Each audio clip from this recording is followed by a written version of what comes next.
두 개로 분리돼 있기 때문에 왜 그런 거예요? 저도 모르겠어요. 이거 신한테 힘들어요. 네. 발목이 이제 위험한 상태에 많이 놓이게 돼요. 그래서 그럼 예, 어떻게 그 근육을 단련시켜요? 여러 가지 방법이 있는데요. 제일 좋은 거 하나만 알려주세요. 안녕하세요. 씩씩TV 동탄성심병원 신경과의 장민욱입니다. 간호사 이지선입니다. 예, 정형외과 김성재입니다. 아유 교수님 오늘 또 나와주셔서 고맙습니다. 오늘은 좀 발목 얘기 좀 하고 싶어서요. 발목에 관절염도 그렇게 많더라고요. 발목 관절염 대체 어떤 병인가요, 교수님? 예, 이게 발 모형인데요. 발에는 보시다시피 엄청나게 많은 뼈들이 있어요. 그래서 통증을 일으키는 원인도 되게 다양하거든요, 부위마다. 크게 말씀드리면 이 큰 뼈가 이제 다리를 이루는 경골이라고 그러고, 이 뼈가 비골, 이 밑에 이 골이 거골이라는 뼈고요. 가장 밑에 있는 뒤꿈치뼈가 종골이라는 뼈입니다. 그래서 이제 일단 발목 관절염 하면 경골과 이 거골 사이의 관절이 망가지는 병인데요. 네. 연골이 닳아서 이제 속에 있는 연골하 그 골들이 노출되면서 부드럽게 미끄러지지 못하고 마찰이 심해지고 그러면서 이제 통증이 유발됩니다. 부하가 좀 잘못 걸리거나 체중이 많거나 발목에 변형이 있거나 그리고 자주 삐는 것도 영향이 있고. 여자들은 또 하이에 그래요. 욕심이 높은 굽 있으니까 신으시잖아요. 네. 그럼 그런 것들도 다 영향이 있겠네요. 맞습니다. 그 이제 발목이 되게 불완전한 골절이에요. 이 뼈랑 이 뼈가 네. 하나로 돼 있었으면 좋았을 텐데 두 개로 분리돼 있기 때문에 왜 그런 거예요? 여기에 약점이 좀 있어요. 저도 모르겠어요. 이거 신한테.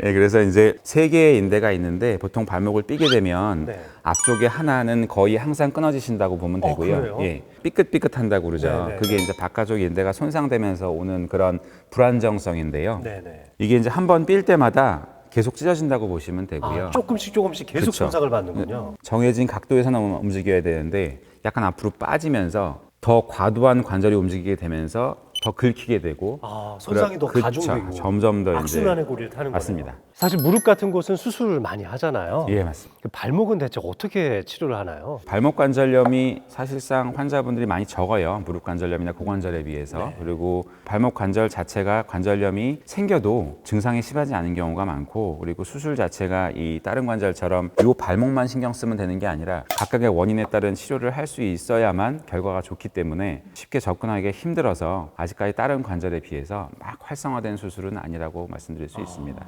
이 발목 인공관절 수술이라는 것도 결국 이 발목 뼈와 뼈 사이에 인공관절을 넣어주는 거잖아요. 이제 연골이 많이 닳아버린 그런 부분들을 최대한 얇게다 뼈를 깎아내는 절골해서 네, 깎아내서 절골. 네. 제거하고 거기다가 이제 인공관절을 삽입을 하게 되고요. 플라스틱 성분으로 된 연골을 모사하는 그런 물질을 넣어서 관절을 형성하게 됩니다. 보통 이렇게 뭐 수술하면은 회복하는 데도 시간이 아무래도 발목 관절은 전신을 다 지탱하는 작은 관절이고 이 작은 부분에 대한 힘이 가중되기 때문에 6주 정도는 저희가 있다가 보통 걷기를 많이 권고해 드립니다. 하지만 이 밑에 거골화 관절도 간이 같이 망가졌다든가 뒤꿈치가 많이 휘어 있다든가 아킬레스건이 많이 변형이 심하다든가 그런 요족, 평발 그런 게 동반된 경우에는 그거에 대한 치료도 같이 해야 되기 때문에 보행 기간이 좀 더 길어집니다. 보통은 6주 정도 지나면 걸을 수 있고 완벽하게 걸으려면 3개월 정도는 있어야 된다라고 생각하시면 되겠습니다. 수술을 할 수도 있는 경우들이 있고 당장 수술을 못하는 경우들도 있을 것 같은데 생각보다 별로 안 아파요. 관절염이 생겨도. 엑스레이상 아무리 심하시더라도 환자분이 지금 생활하는데 불편함이 크게 없으시다면 최대한 뭐 주사라든가 약물로서 그리고 혹은 뭐 기능성 신발 같은 걸로도 충분히 환자분들이 정상적인 생활이 가능하시거든요. 그래서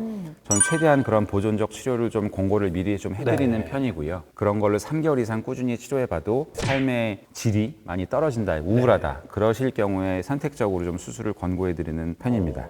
발목 관절염이라고 생각을 못하는 경우들도 있어요. 생각을 할 수 있는 증상들이라든가 조기 진단법, 예방법 이런 거 조기 진짜 진단법, 궁금하고. 조기 진단법. 네. 그게 힘들죠. 아무튼 힘들어요. 네.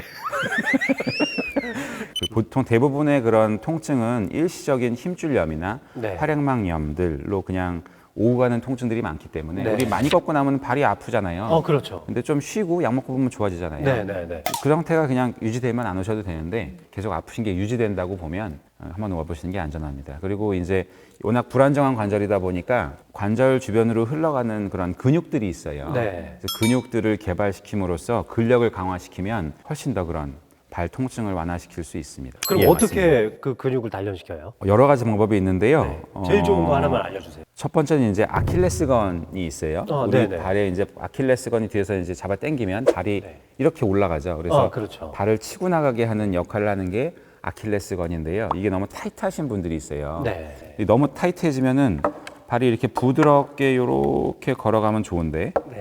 이렇게 될 때 이게 좀 부족해지면서 이런 자세가 많이 나오게 되고 이렇게 자세가 될 때 앞발로 힘이 너무 많이 가게 돼서 앞발이 많이 아프게 되는 경우도 있고 이런 자세가 되면 발목이 뼈로 딱 잡아주는 게 아니라 느슨하게 풀리는 상태가 되면서 인대만으로 이 발목을 고정하게 되거든요. 그래서 인대가 자주 다치게 되죠.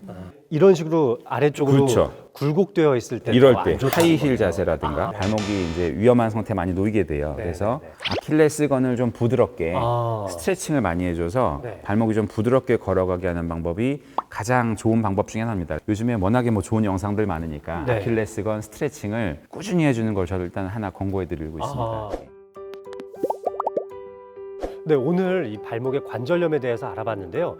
이 여름철 다가오니까 이 발 건강 관리를 어떻게 해야 되는지 궁금하신 분들 많을 거예요. 다음 시간에는 발 건강 어떻게 관리하는지 또 운동에 대해서도 또 알아봐야죠. 꼭 시청 부탁드리겠습니다. 고맙습니다. 감사합니다. 감사합니다.